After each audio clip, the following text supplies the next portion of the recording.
All right, everybody, welcome back to another episode of Bear's Guide to a 5. Now, remember, the first time you should be watching this is on Canvas through Edpuzzle, but if this is your second, third, fourth, fifth, sixth, 70th time watching my videos because you just love them, you should be watching it on YouTube. Okay, so today we're going to talk about migration theories. Now, in the previous video, we talked about why people migrate, the push and pull, the economic, cultural reasons for it, and the ideas of forced and voluntary migration. But this time, we're going to look at more of the theory behind it and break down some more ways to describe migration, essentially. Remember, the essential question, as always, is why do people migrate? And we're slowly discovering that it's economic reasons, that there are cultural reasons, that there are reasons in the destination location that pull them there. There's reasons in the starting location that push them out, and we know that there's stuff that gets in the way. But now what we're going to look at is like the travel distance or the patterns of migration. So the first one we look at is international migration. So international migration, going from one country to another. Generally, this is for economic purposes, and generally it's between the developing world to the developed world. You don't see people in the developed world leaving developed countries for jobs in other developed countries, right?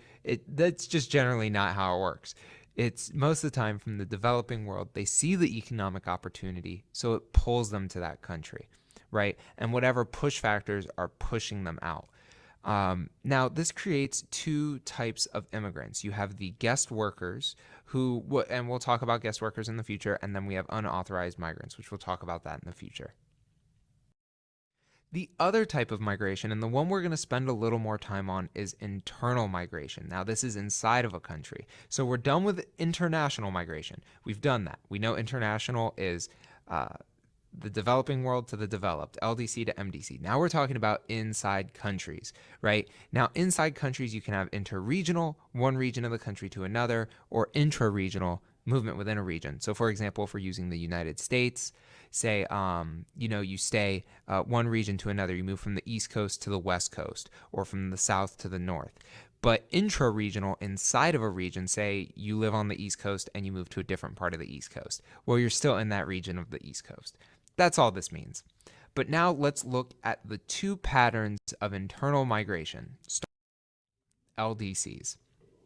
So there's a pattern of internal migration inside the developing world and inside the developed world. Inside the developing world, it is rural to urban migration, right? That rural countryside, there are lots of farming, to urban areas where you have cities and infrastructure and factories and so on and so forth. And this is what we see. Now, once again, mostly for economic reasons. People are choosing to leave the rural areas of their countries to move to those cities because there's opportunities there.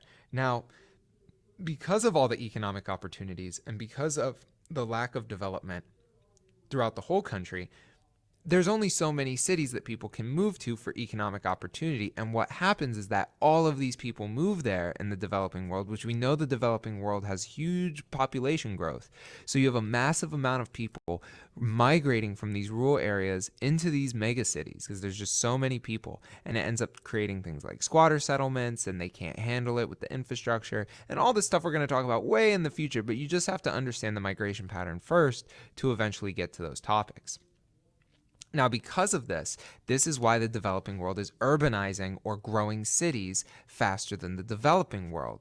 Because the thing is, in the developed world, we're not building our cities as fast anymore. And we'll talk about the reasons why, the migration pattern, in the next slide.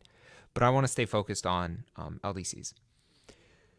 So I want you to consider this like an intervening opportunity, right?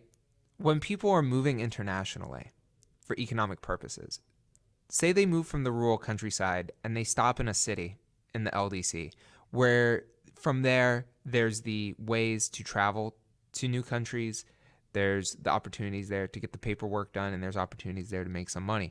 Well, what happens is that maybe they stay in that urban area, they start making money, they live comfortably, and they go, you know what? I'm just not going to leave here because everybody speaks the same language around me. They practice the same religion. They have the same views as me. I'm still in my home country.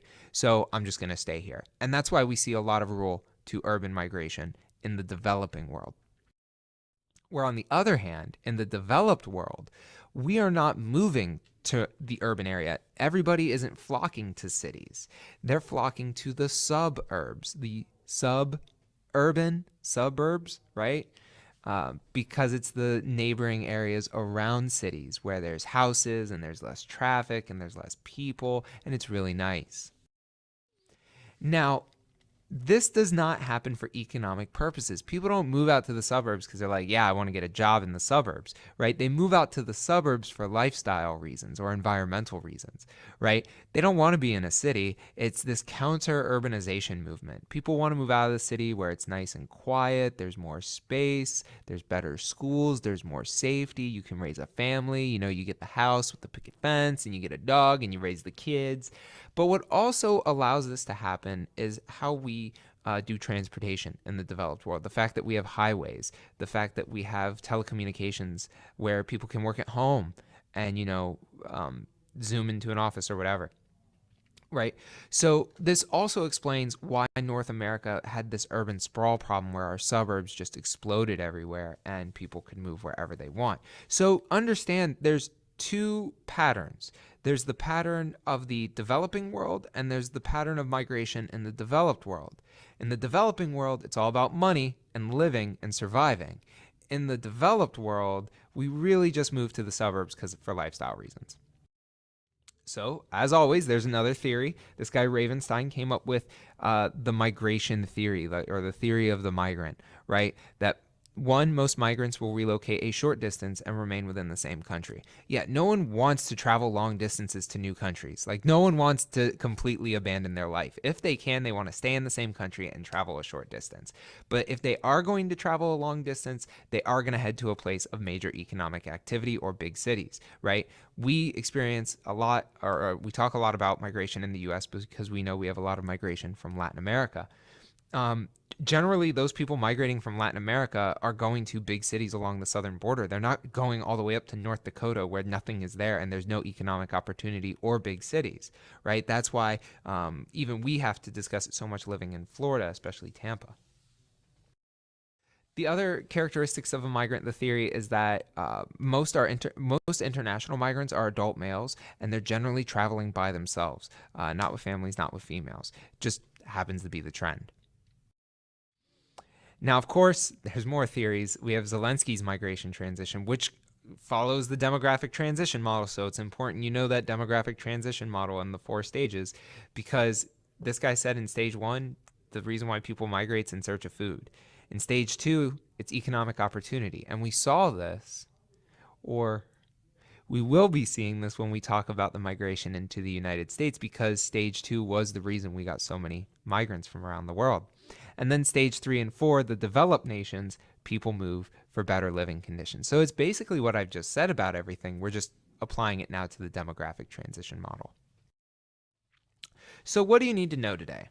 You need to know the difference between international and internal migration. Remember, we talked about the major pattern of international, which is developing to developed, but understand the internal migration patterns in the developed world and in the developing world. You have to be able to explain what gets people to move internationally, where they're coming from and where they're going and why.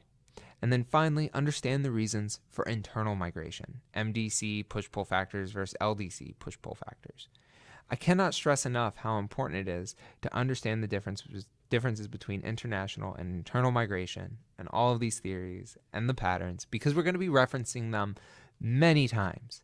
This is just another building block to building on this whole idea, this holistic view of the world. So anyway, as always, this is Bear's Guide to a 5. Make sure you smash that like button, hit subscribe, and make sure to hit the bell icon so you are updated when new videos are released. We'll see you next time.